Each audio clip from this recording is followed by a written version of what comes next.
Boa noite, pessoal. Mais uma vez, bem-vindos a essa live literária. Como eu venho dizendo para vocês aí ao longo dessas semanas, que a gente tem trabalhado aí alguns textos literários. A ideia nessa live literária é oferecer para vocês alguns recursos, sobretudo para aqueles que são meus colegas de profissão, alguns recursos aí de refinamento, de escuta, digamos assim. E para todos aqueles que não são colegas de profissão, oferecer também alguma maneira de ler a própria vida, de ler o próprio sofrimento, de ler a própria história de uma perspectiva mais ampla do que só a perspectiva que normalmente a gente acaba assumindo. Digo sobretudo para aqueles que são alunos de psicologia que estão aqui nessa live, que até ao final da live eu vou dar um recado para vocês de algo que está em mente aqui para mim, para os estudantes de psicologia e só para os estudantes de psicologia. Então fiquem atentos que nos próximos dias vai haver uma novidade para todos vocês. Muito bem, fiquem até o final, portanto. Nós vamos hoje falar de um livro, na sequência, eu tinha prometido para vocês na semana passada que eu daria continuidade hoje falando do Gustavo Corsão, um personagem importante da história do pensamento nacional no século passado, certamente alguém que deixou marcas importantes aí na construção da cultura e do pensamento no Brasil no século passado. Na semana passada a gente conversou sobre a descoberta do outro e hoje eu queria apresentar mais um livro que eu acho que pode ser bastante útil para nós psicólogos, mas para todos aqueles aí que estão assistindo a live certamente vai ser bastante útil, que é esse, As Lições de Abismo, do Gustavo Corsão.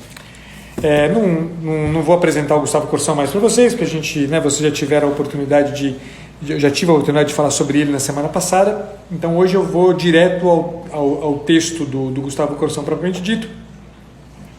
Para quem aqui já viu esse texto, há de convir comigo que é um texto muito mobilizador, é um texto que certamente traz à tona aí importantes reflexões.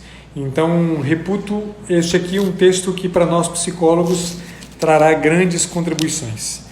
A história desse livro eu vou falar em linhas gerais, depois eu vou ler alguns trechos. Hoje eu selecionei alguns trechos mais extensos, mas são mais extensos comparados aí a alguns que eu normalmente costumo ler para vocês. Mas eu queria antes contar a história do livro, só para vocês terem uma noção do que está em jogo em termos de reflexão nessa proposta do Gustavo Corsão. Salvo engano, este é o único texto verdadeiramente literário do Gustavo Corsão. É um texto que do princípio ao fim é todo ele pensado mesmo como literatura, entenda-se literatura aqui usando uma expressão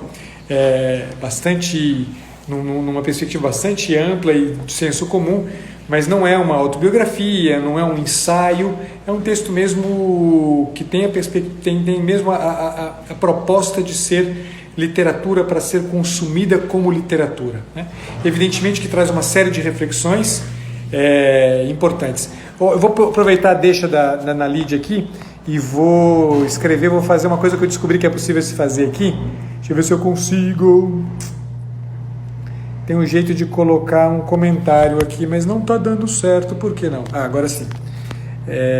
Live literária, que aí eu vou deixar guardado aqui. Lições de Abismo Porque aí entra muita gente no meio do caminho e fica perguntando, e assim a gente não interrompe a live. Acho que eu consigo publicar e aí eu consigo fixar comentário. Aprendi essa nova esses dias. Muito bem. Olá, Camila. Vou já dar boa noite para todo mundo. Acabei não dando boa noite para algumas pessoas que entraram aqui. Ei, mãe, tudo bem? Tá virando freguesa das lives do Paulo, do Dr. Pacheco. Então vamos lá. Então vamos contar a história aqui desse livro. Lições de Abismo, então, é a história de um personagem que não é nomeado. Em momento algum do texto aparece o nome deste personagem, de forma que já estamos aqui diante de alguma coisa que é bastante interessante. Porque na medida que ele não nomeia o personagem, ele traz à tona a possibilidade de cada um de nós, na medida que está lendo, entender, na proposta do texto uma provocação pessoal. Tá? O personagem desse livro, já no primeiríssimo capítulo, ele já apresenta alguma coisa que parece ser o horizonte de toda a reflexão do texto. Ele começa a falar de um certo sofrimento que ele experimenta, e ele experimenta esse sofrimento logo no início, né, no primeiríssimo capítulo. Ele experimenta esse sofrimento diante da solidão, do abandono. Ele é divorciado, então ele fala da sua ex-mulher e do seu ex-filho, né? Ele foi abandonado, né, ele foi deixado pelos dois, né, pela mulher e pelo filho, e vive sozinho. E todo o primeiro capítulo é um pouco a reflexão de um homem que começa a entender a solidão e começa a entender que, em alguma medida, essa solidão é para ele um tempo de reflexão. E ele fala, né, de tudo que ele foi organizando para viver esse tempo, né, de solidão que lhe foi concedido. Já no segundo capítulo, aqui eu vou abrir um parênteses antes para vocês entenderem. O livro ele é escrito como se fosse um diário, tá? Então ele é escrito, os capítulos são nomeados como datas. O livro começa no dia 11 de novembro e o último capítulo é o dia 23 de fevereiro. Tá? Ao longo de todo esse período ele vai escrevendo regularmente. Ele não escreve diariamente, mas ele escreve muito regularmente. Há períodos em que ele escreve diariamente de uma forma efetiva. É interessante porque dá-se a impressão o tempo inteiro de que todo o conjunto de textos que estão aqui no livro foram, na verdade, recolhidos posteriormente, depois que o personagem, né, o autor dos diários, né, do diário, falece. Tá? Então já contei, né, o fim da história. O autor ele morre no final do livro. Spoiler para todo mundo. Mas então, no primeiro capítulo ele vai falar disso, de um abandono, né? Ele é abandonado ele se divorcia e é abandonado pela esposa e pelo filho e vive sozinho. No segundo capítulo, aí finalmente aparece aquilo que é o mote de todo o texto. Ele procura um médico e ele é diagnosticado, né, com leucemia. Então, começa então o livro, né, o livro a partir deste momento vai ganhar toda o desenho daquilo que será o conjunto, né, de suas reflexões. Ele passa a refletir a partir disso aqui sobre a morte, sobre a própria morte. Tá? Então eu vou começar lendo o primeiro capítulo, alguns trechos do primeiro capítulo. Não vou ler todo o primeiro capítulo, evidentemente, alguns trechos do primeiro capítulo importantes para vocês entenderem o tipo de personalidade que é o autor desses diários. É um homem muito culto, um homem muito inteligente e é um homem que, no fim das contas, percebe, né, a morte, né, como uma espécie de tema a partir do qual ele vai desenvolver um tema central e mais importante. Então vou ler para vocês aqui alguns trechos, fazendo um pouco a dinâmica que eu venho fazendo com vocês sempre aí. 11 de novembro, não tem ano, tá? Esse livro foi escrito em 1950, tá? Ele é de 1950. Essa edição que eu tenho é uma edição das antigas. Eu já disse para vocês que eu gosto muito de sebo. Essa é a edição de 1959, a 11ª edição. Bom, vamos lá. 11 de novembro. Passado o choque do primeiro instante, começo a sentir nesta espera uma estranha exultação. Pela primeira vez na minha vida, colho a impressão de estar conseguindo alguma coerência comigo mesmo, alguma ordem. A proporção entre o resultado de agora e o longo preparativo, longo, confuso, desarrumado, parecerá absurda. Mas não é sempre assim? Quem poderá inventariar a disparatada soma de tentativas, de extravios, de dias inúteis, de sofrimentos perdidos que precederam a composição de uma sonata? E, no entanto, em meia hora, ela chega diante de nós, diz tudo e agoniza mais depressa do que as rosas. Contam que Hilke, depois dos primeiros versos que o vento lhe ditou nas altas penédias de Duino, viveu 12 anos com aquele germe em viagens, em mudanças, em desperdícios, em guerras, até o momento de realizar, em 4 dias, como quem morre, as suas elegias perfeitas. Não será sempre assim?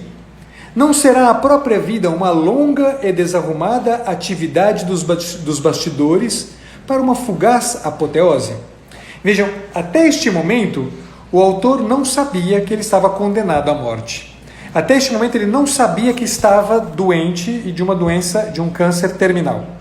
Até este momento, toda a espera dele a que ele se referia, toda a desarrumação a que ele se referia, dizia respeito especificamente à espera da sua esposa, né?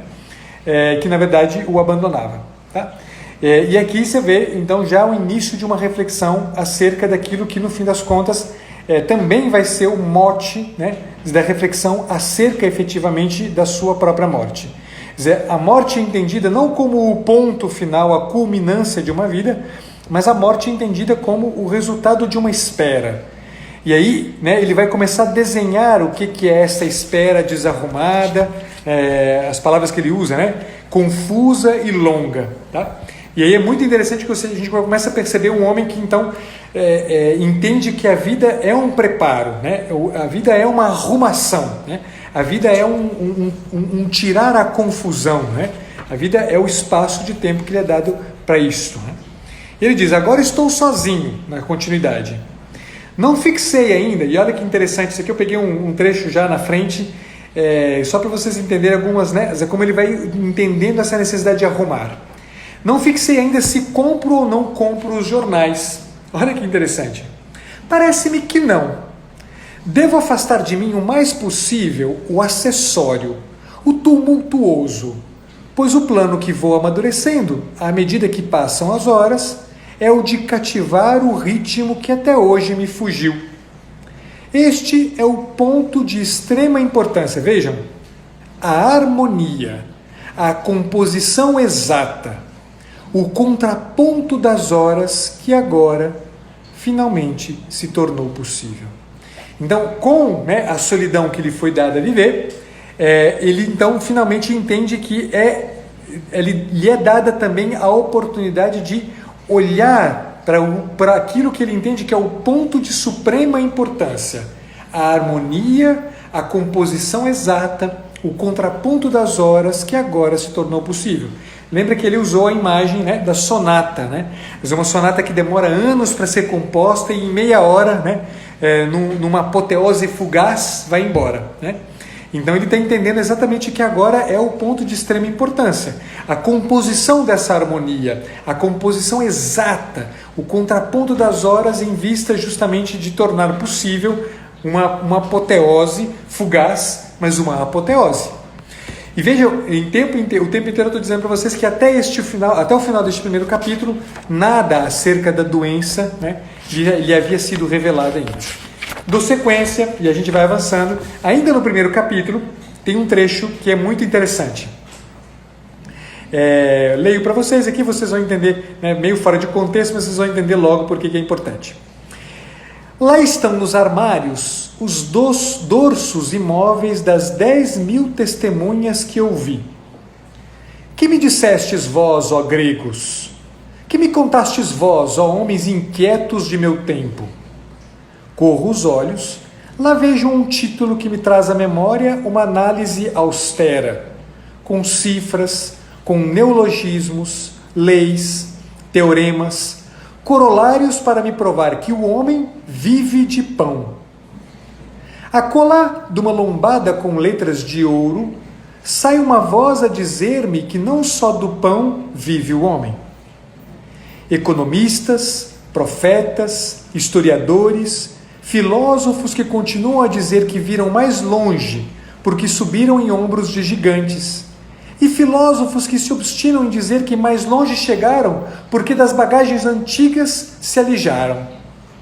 Humoristas que choram escondidos, poetas que escondidos se riem, agiógrafos, exegetas, hermeneutas, psicólogos, ensaístas, vozes pausadas, vozes ardentes, vozes minuciosas, vozes entrecortadas. Quem de vós, quem, se eu gritar, me responderá ó aprendizes angélicos. Aqui, o que está acontecendo? Ele resolve então selecionar um conjunto de livros que ele vai usar, né, nesse período de solidão, agora que ele finalmente pode compor, né, a harmonia exata a fim de chegar àquela apoteose fugaz do final. Então, assim, agora eu vou me dedicar a isso aqui. Né?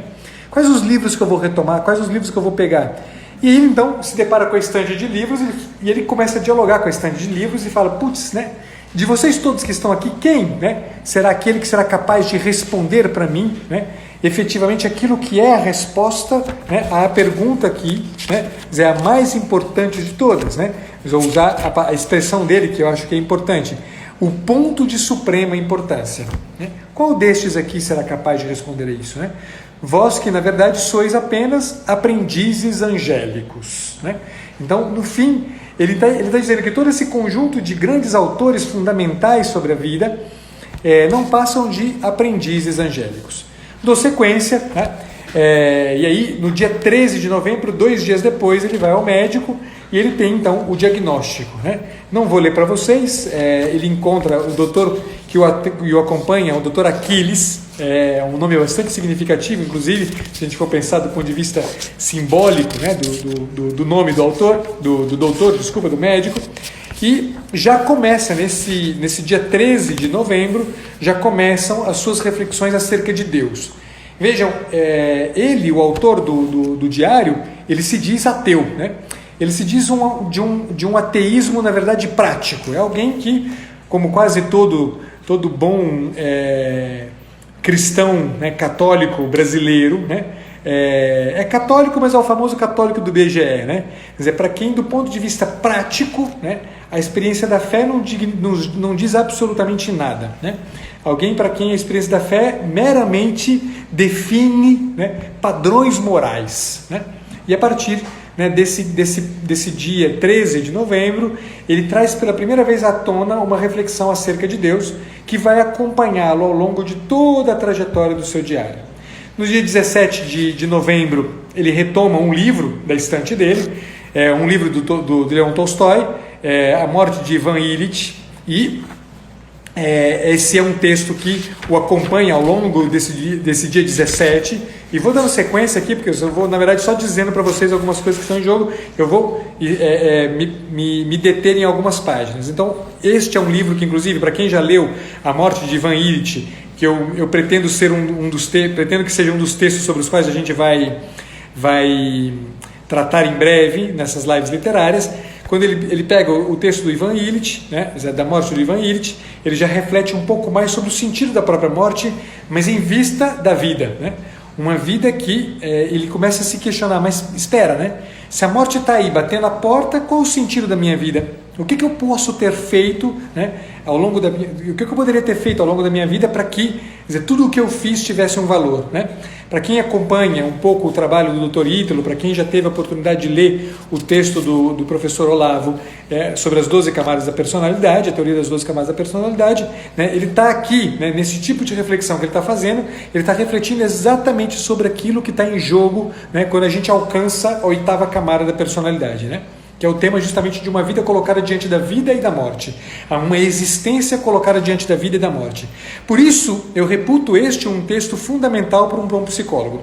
Quer dizer, no trabalho, né, do psicólogo, certamente a gente é convidado, né, a gente é convocado pelo nosso cliente, né, a auxiliá-lo no caminho de maturidade, né? E auxiliá-lo neste passo de maturidade, né, que leva-o até, né, as vias de uma reflexão acerca da vida e da morte, é certamente uma das tarefas das mais importantes do psicólogo, né? Ele, na sequência, no dia 20 de novembro, ele começa a lembrar uma série de mortes, né, que ele enfrentou na vida. Então ele se lembra da morte do pai dele, ele se lembra da morte da mãe, ele se lembra da morte de um amigo, né? No dia 28 de novembro ele de novo reflete sobre a morte, né? É um capítulo que ele se dedica longamente à questão da morte. E aí, no dia 30 de novembro, vejam essa pequena reflexão que eu vou tirar aqui como excerto do nosso texto. Volto hoje ao nó que ontem não consegui desatar. O claro escuro da morte é agora o problema capital da minha vida. se vida se pode chamar esse resto. Esses 40 dias que me concede a decomposição do meu sangue. Mas o número de dias não importa. O que importa soberanamente é resolver o cruciante problema. Pois, se não conseguir resolvê-lo, a minha morte será tão casual, tão acidental, como foi até agora a minha vida. O câncer, na sua inconsciência, me atira de angústia em angústia. Como Eunice, a esposa, na inconsciência dela, me jogava de aflição em aflição. Eu não serei autor de nada, nada, nem um minuto de minha vida, nem um minuto de minha morte terão a minha assinatura. E é isto que me parece intolerável. Pessoal, vocês vejam, esta é exatamente a reflexão que raios a gente precisa fazer na vida da gente. Se a gente não para 2 segundos da vida da gente para levar muito a sério, profundamente a sério, esta reflexão, este problema, o que foi que eu fiz da minha vida? O que me sobra é enfrentar a intolerável dor, a intolerável angústia, o cruciante problema de uma vida sem sentido. Quer dizer, eu sou chamado agora, quer dizer, não a esperar uma leucemia para que finalmente a minha vida possa ter, se ordenar, na direção do sentido. Eu não tenho que esperar que a minha vida simplesmente, que eu finalmente tenha um ataque cardíaco e quase morra e faça uma experiência de EQM para que então finalmente a minha vida comece a se ordenar em razão do sentido. O fato é que, se a gente não leva a vida diante, se a gente não leva a própria existência diante da vida e da morte, efetivamente, no momento em que isso aparecer, estaremos diante de um cruciante problema que ou se resolve nos instantes finais ou não se resolverá mais. Quer dizer, é isso que ele está começando a trazer. Quer dizer, se passaram apenas 18 dias, 19 dias, desde quando ele, não, menos, passaram 17 dias desde que ele teve, quer dizer, o diagnóstico de leucemia e um espaço de vida de apenas 50 dias.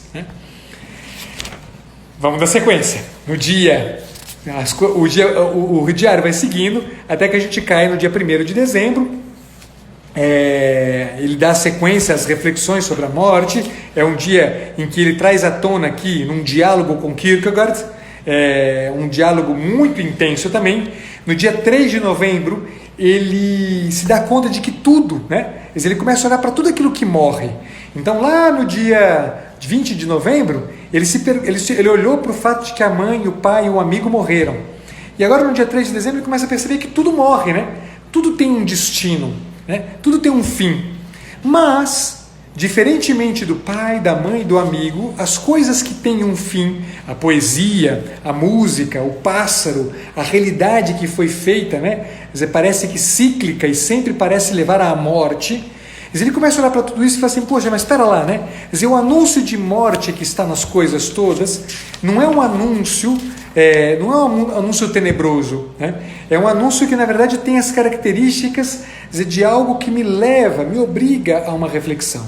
E é essa reflexão que ele começa a fazer então no dia 6 de dezembro, quando ele finalmente traz à tona pela primeira vez ao longo de todo esse período de tempo, ele traz à tona uma reflexão acerca do sentido da vida. É um capítulo maravilhoso, que em razão justamente do quão maravilhoso ele e de como ele é intenso, eu teria que lê-lo inteiro para vocês, então eu prefiro efetivamente deixá-lo de lado como curiosidade para vocês vocês lerem no momento oportuno.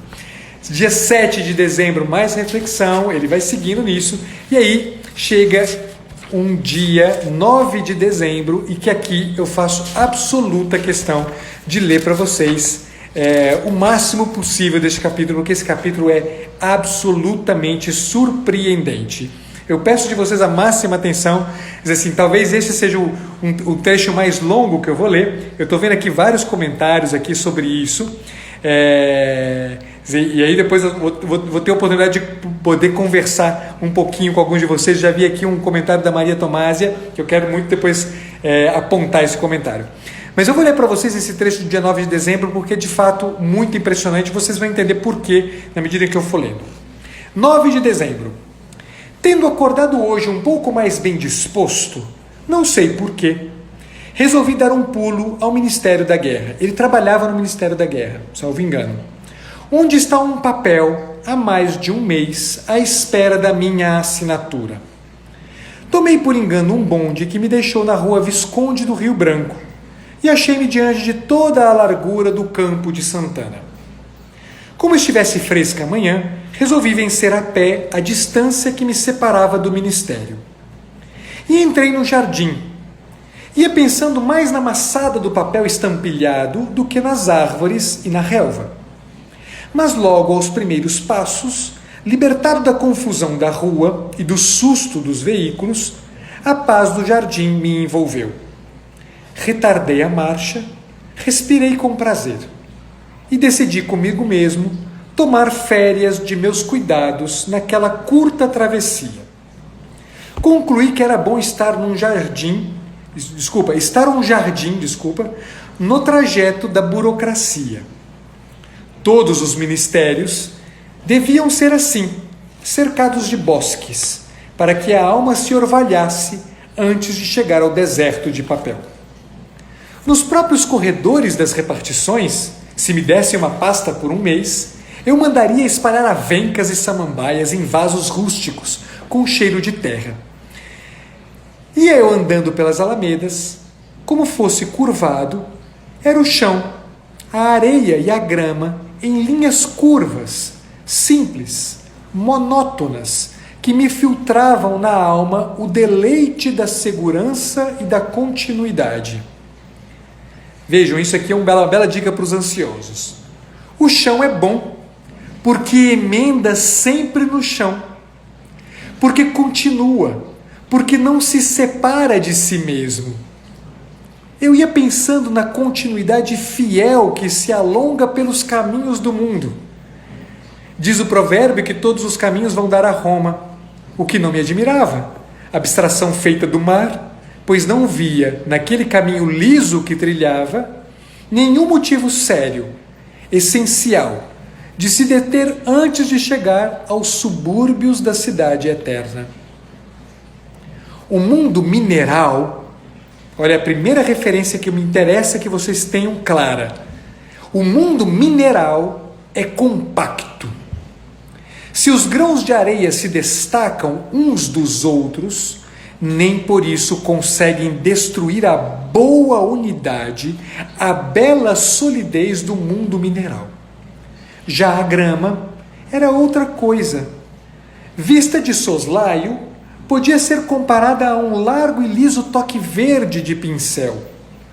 Mas aquela folhazinha meio dobrada, que saía da orla e avançava na areia, bem denotava um princípio de insubordinação, uma tímida insolência de quem quer ser diferente das outras. Entrou em cena aqui algo que vai para além do mundo mineral. Entrou em cena aqui algo que tem um caráter de vida. Lembremos-nos que ele tinha sugerido que se ele fosse dono de uma pasta do ministério por uma semana, ele encheria os corredores do ministério de avencas e samambaias. Já estamos começando a entender por quê. Esse princípio de insubordinação é aquilo que primeiro nos permite uma espécie de empatia. A gente empatiza com o mundo vivo, o mundo do bios. A gente não empatiza com o mundo físico, mas a gente empatiza, é capaz de viver uma empatia com tudo aquilo que pertence ao mundo do bios, o mundo da vida. Olhei então para as curvas, subi com os olhos por um tronco, dividi a atenção pelos galhos e perdi-me nas folhas inumeráveis. E a árvore, de repente, levantou-se diante de mim como um bizarro monstro imóvel e gesticulante. Saía da terra, do chão, à beira do caminho, para afirmar uma nova unidade. Separava-se do chão, das coisas, mas separava-se mal. não logrando, disfarçar a nodosa humilhação das raízes e a caprichosa leviandade das ramas com que o vento brincava. Ainda estava à mercê da terra e do céu, pesadamente encarcerada, levemente submetida. O caso da cutia, e olha aqui, entrou um novo fator.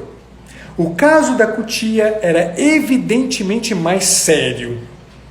A cutia saltara de uma moita e agora ali, em frente de mim, aplicava-se a roer atentamente um caroço de amêndoa.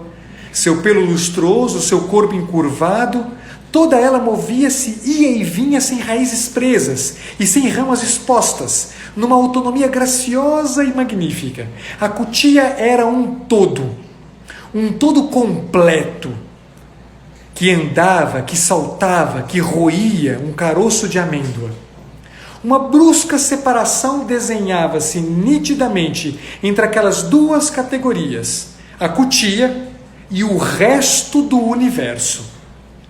Um biólogo, se ali me estivesse à mão, seria capaz de me explicar que o corpo da cutia, do pelo às unhas, é composto de células em constante renovação, as quais células, o químico, se viesse depois, pulverizaria em átomos, os quais átomos, para o físico, ainda se desmancham em elétrons, prótons e outras partículas de matéria ou de energia. A cutia, em última instância, seria uma espécie de lugar geométrico, um fugaz conjunto dos grãos de que é feito o universo, agrupados no bicho segundo certas equações, ou meramente apoiados em certas probabilidades e assim mantidos no nível do pelo e das unhas, num precário e casual equilíbrio. O caroço seria outro conjunto de elétrons. O ato de roer seria apenas um movimento, pelo qual um fluxo de partículas deixava a equação do caroço pela equação da cutia. Vejam que é uma imagem soberba, é uma imagem que, se a gente pudesse aqui, né, extrapolar longamente, que ajuda a gente a entender uma coisa, e por isso eu quis ler esse capítulo, vou lê-lo, né, ele está quase terminando, ele é curtinho. Lê-lo todo, por quê? Quer dizer, para nós psicólogos em especial, porque a nossa tendência, né, em geral, em olhar, né, ao olhar para o nosso cliente, é circunscrevê-lo a apenas o nosso padrão científico de compreensão. E o que o Corsão está dizendo para a gente é que, diante da realidade, esta realidade que, né, estabelece uma dupla categoria, né, estabelece um jeito novo de olhar para a realidade, segundo uma dupla categoria, pura e simplesmente, a cutia e o universo inteiro, todo o resto do universo. Ou seja, quando a gente está diante de uma vida que tem essa autonomia, e estamos falando ainda da cutia, vejam bem, mas o que se dirá quando a gente estiver tratando da pessoa humana? Quando a gente se depara com um ente com essa autonomia, a gente é convidado, né, justamente a concebê-lo numa perspectiva de compreensão que extrapole o mais amplamente possível aquela visão restrita, quadrada, com a qual a gente normalmente acaba vendo a pessoa humana. Não estamos falando da pessoa humana, vejam bem, mas ele já está apresentando para a gente um certo jeito de encarar a realidade, uma certa maneira de encarar a realidade que, vejam, só é possível no caso do autor do diário. Por quê?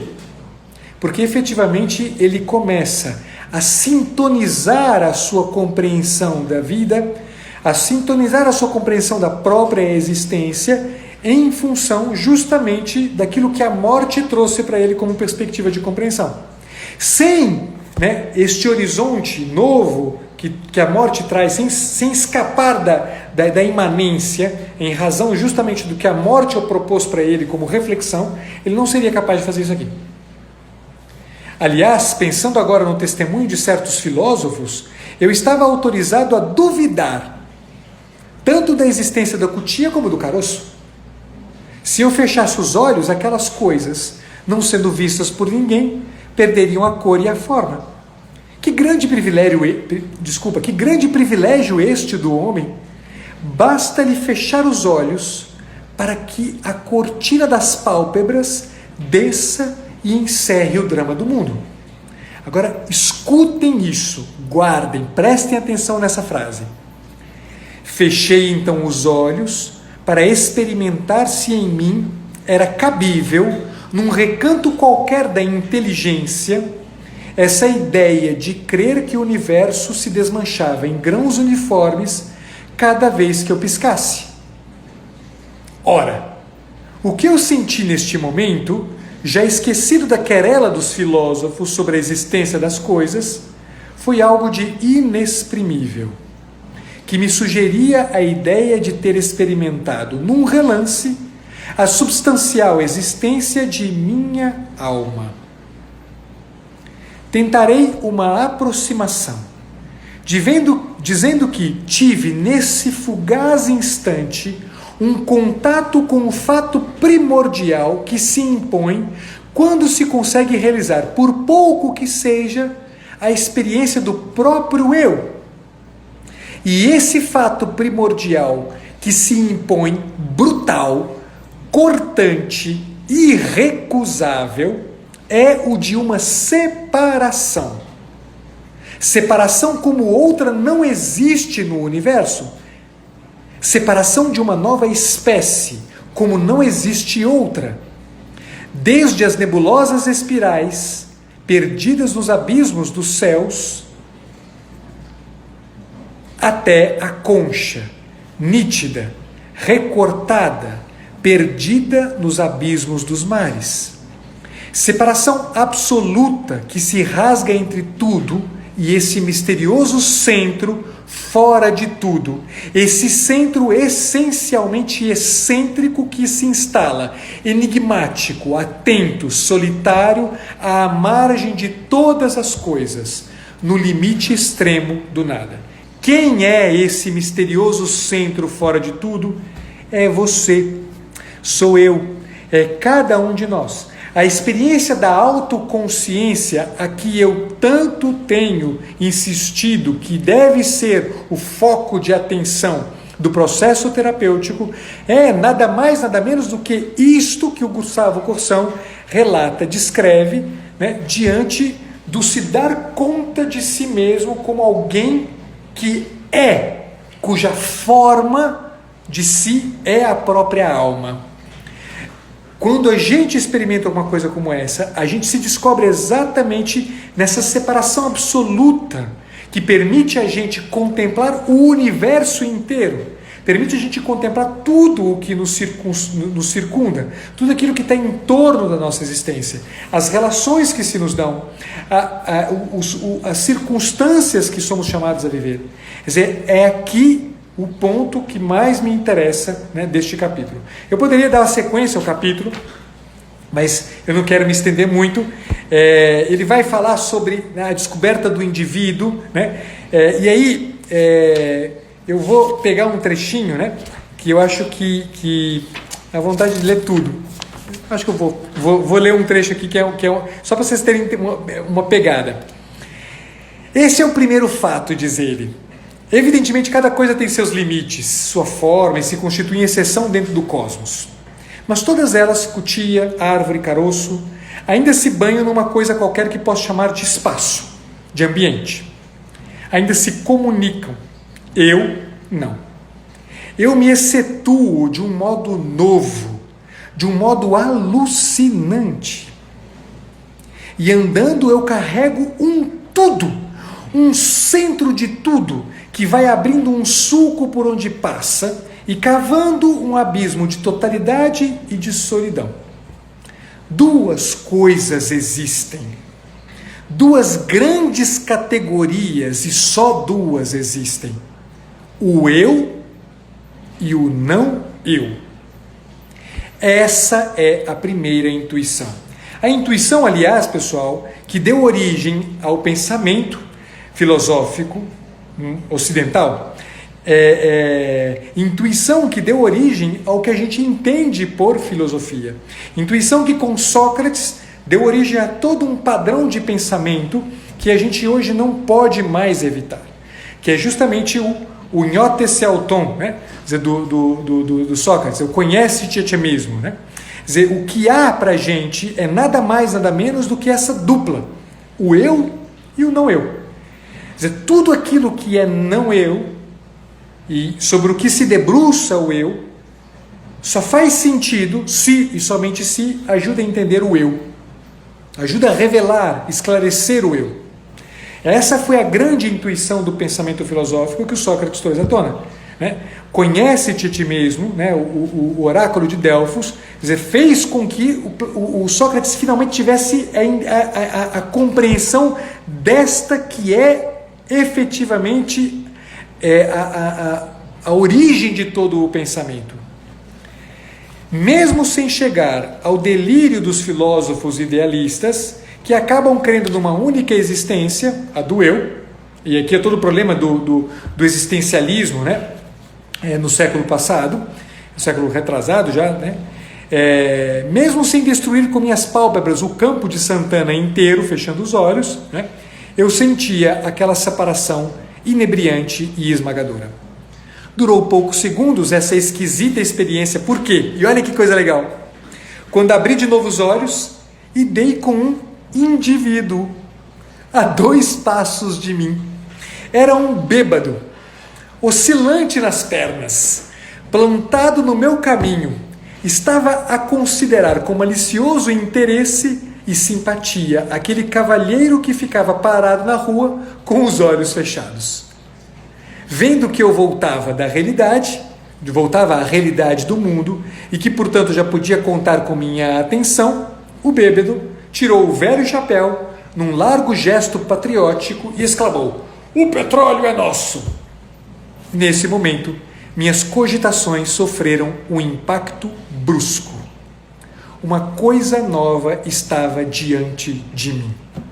Uma coisa incrível destacava-se do chão, da paisagem, de um modo quase igual, quase tão brutal como o recorte da minha alma, que eu acabara de sentir quando tinha os olhos fechados.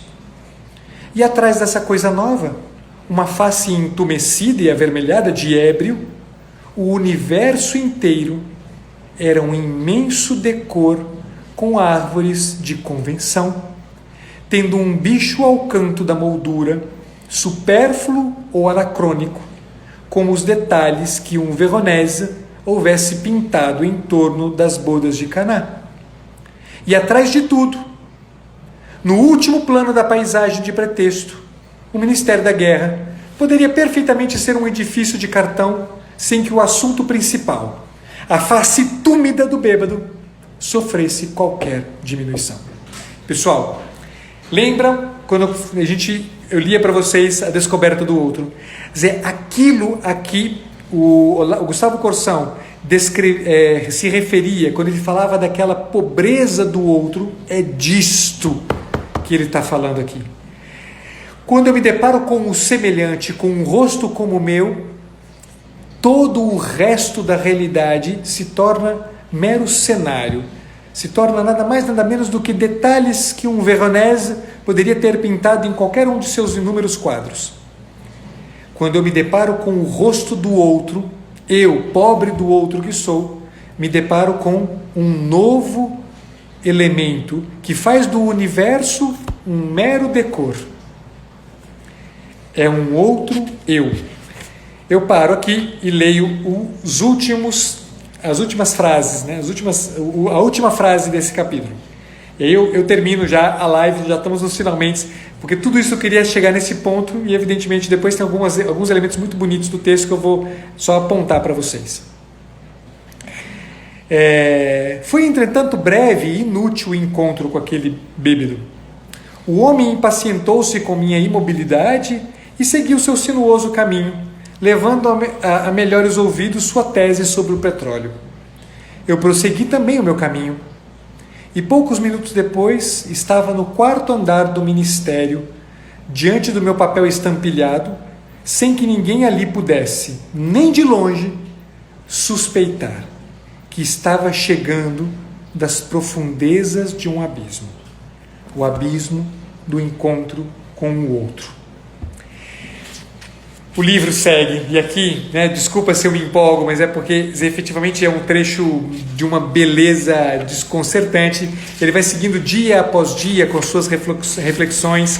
É muito bacana porque ele vai chegar na véspera de Natal, e ele passa pela véspera de Natal, ele pula o Natal e vai passar, né, ele escreve sobre o dia 26 de dezembro, e no dia 26 de dezembro ele faz uma bela, ele discute sobre o fato de que os dias extraordinários são péssimos, porque os dias extraordinários fazem com que ele pare de olhar para si mesmo. Ele vai dessas sequências aqui, uma sequência que vai só se aprofundando, né? Ele começa, né, a enfrentar alguns temas fundamentais sobre a ideia de Deus. Ele começa a entender o que é a ideia de Deus, e aqui eu queria gastar 2 minutos com vocês, então eu vou já avançar lá já quase no finalzinho do livro, efetivamente. Nós estamos aqui no dia 20 de janeiro, né? Alguns dias antes de sua morte, né? 1 mês antes de sua morte. E eu vou ler um trecho importante aqui para vocês, porque entra em cena a questão, né, da ideia de Deus, como ele começa a trazer isso como um elemento fundamental de reflexão. E aí eu encerro a live a partir disso aqui, porque na sequência, né, o que segue disso aqui é um aprofundamento desta reflexão aqui. 20 de janeiro. Seria justo dizer que só hoje, desde os remotos tempos de colégio, me veio à mente uma ideia religiosa? Não creio que possa dizê-lo. Essa ideia que hoje me apareceu com certo realce sempre esteve em torno de mim. Silenciosa, discreta, ela estava ali, aqui, acolá, como as coisas a que nosso olhar se habituou. Este armário, aquela estante, o relógio, a jarra. Assim também, familiar e esquecida, anda em torno de mim a ideia de Deus. E os detalhes dessa ideia. Sim, numa decoração antiga, a que eu já não prestava atenção, cercavam-me os detalhes de Deus. A cruz, os sinos, as velas, as imagens coloridas, os anjos, os santos, e a figura muito velada e muito vestida da Virgem. Nunca me servi dessas coisas. Nunca prestei atenção, mas agora, estando a conversar comigo mesmo, propus-me a seguinte experiência: pensar num mundo sem cruzes, sem velas e sem imagens de Nossa Senhora. E registrei imediatamente o primeiro impulso de minha alma. Esse mundo seria horrível. Que devo pensar dessa reação? Teria eu ainda a mesma fé mais enraizada do que pensava? Ou estaria a procurar nessas reminiscências um remédio contra o medo da morte que me devora? Torno a fazer a experiência e pergunto à minha alma: querias viver ou morrer num mundo sem os sinais da passagem de Cristo? Tarda agora a resposta. Minha alma prevenida, crispada, já não sabe se foi sua, bem sua, a reação de minutos atrás. E é precisamente isso que me atormenta. Poder distinguir o que é meu, realmente meu, do que tentam inculcar-me, ou melhor, do que vivem todos a se inculcar uns aos outros. Não digo que só possa aceitar as verdades da minha própria fabricação. Houve tempo em que eu cheguei quase a considerar-me um Deus solitário, um Deus exilado. E posso garantir que essa experiência é assaz incômoda. Não, venha de fora, venha do céu ou da terra, o que eu exijo da verdade, para ser minha verdade, é a possibilidade de uma assimilação profunda, de uma união transformante que a faça realmente minha. Abro um parênteses porque é inevitável. Lembra que eu dizia para vocês que ele estava na 8ª camada? Para quem se lembra da teoria das 12 camadas, neste momento ele faz uma experiência que é a experiência da passagem da 8ª para a 9ª e da 9ª para a 10ª. Eu preciso da verdade e a verdade precisa me transformar. Quero uma verdade que se transforme em meu sangue, em minha carne, e não uma verdade mecânica e ortopédica. Tenho horror ao objetivismo tranquilo das almas carimbadas. Como será que ressoa a fé dentro de alguém? Do Dr. Aquiles, por exemplo. Bem sei que a fé teologal, dom gratuito de Deus, é uma virtude infusa que se esconde nas profundezas da alma como a pérola escondida nas profundezas dos mares. Sei também, como lição decorada, que essa luz tenebrosa, de que fala o místico, muito mal ilumina a superfície da nossa sensibilidade.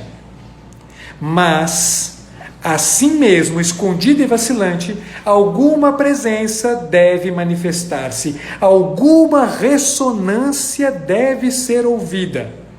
Como será? De que modo se manifestará tão extraordinária presença? A presença de um Deus. Nos atos, nos gestos, nos pensamentos, nos sonhos de um homem. Isto é a maturidade que nos espera, senhores. E termino, porque já está finalizando aqui o meu tempo, sugerindo a vocês, né? Eu sugeri a leitura de alguns capítulos. O capítulo do dia 28 de janeiro é um desses capítulos que a gente precisa também ler e reler muito fundamentalmente, porque neste capítulo ele traz à tona uma discussão que, para quem conhece o Jordan Peterson, é um capítulo que trata exatamente do mesmo tema sobre o qual se debruçam aquelas quase 1000 páginas do texto do Jordan Peterson sobre a ordem e o caos, né? É todo um capítulo em que ele discute, ele reflete sobre a ordem e sobre o caos.